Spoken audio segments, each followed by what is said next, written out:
Hi friends, please subscribe to Amravati Media and press the bell icon for more latest updates. చంద్రబాబుతో పంచాయతీకి Pawan ready. Janasena అధినేత పవన్ కళ్యాణ్ స్థానిక సంస్థల ఎన్నికలపై ఫోకస్ పెట్టారు. ఈసారి రాజీ పడకూడదని నిర్ణయించుకున్నట్లు ఆయన మాటలను బట్టి తెలుస్తోంది. కూటమిలో పొత్తుకు భంగం కలగకుండా, తమకు నష్టం జరగకుండా స్థానాలను తీసుకోవాలని పవన్ కళ్యాణ్ నిర్ణయించుకున్నట్లు పార్టీ నేతలు చెబుతున్నారు. ఇదే అభిప్రాయాన్ని త్వరలో చంద్రబాబు నాయుడు ముందు కూడా ఉంచనున్నారు. శాసనసభ ఎన్నికల తరహాలో తమ పార్టీకి తక్కువ స్థానాలు ఇవ్వాలన్న ఆలోచన ఉంటే వాటిని సరిచేసుకోవాలని పవన్ కళ్యాణ్ సూచించనున్నారు. ఈ మేరకు జనసేన పార్టీ ఎమ్మెల్యేలకు పవన్ కళ్యాణ్ స్పష్టమైన సంకేతాలు ఇచ్చారు. 21 స్థానాలలో పోటీ చేయడం అనేది అప్పటి పరిస్థితుల వరకే. స్థానిక సంస్థల ఎన్నికలలో సార్వత్రిక ఎన్నికల వ్యూహం వర్తించదు. జన సైనికులు, వీర మహిళల ఆత్మగౌరవం కాపాడుతామని పవన్ కళ్యాణ్ అనడం చర్చనీయాంశమైంది.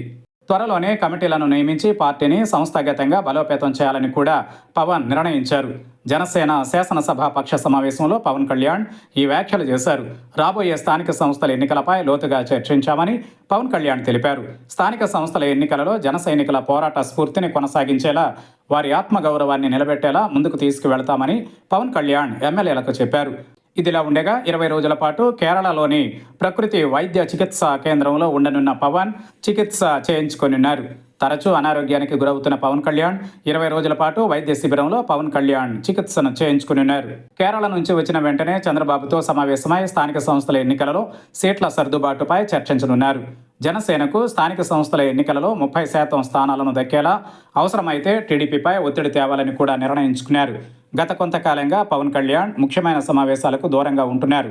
రాజధాని అమరావతిలో సీడ్ యాక్సెస్ ప్రారంభోత్సవానికి రాలేదు. మంత్రివర్గ సమావేశానికి రాలేదు. అసెంబ్లీ సమావేశాలకు చివరి రోజు హాజరై తన శాఖకు చెందిన బిల్లులు సభలో ప్రవేశపెట్టి వెళ్ళిపోయారు. టచ్ మీ నాట్గా ఉండడానికి, తన అసంతృప్తి టీడీపీ నాయకత్వానికి తెలియజేయడానికేనని అంటున్నారు. మరి పవన్ కళ్యాణ్ స్థానిక సంస్థల ఎన్నికలలో ఎన్ని సీట్లు సాధిస్తారన్నది చూడాల్సి ఉంది.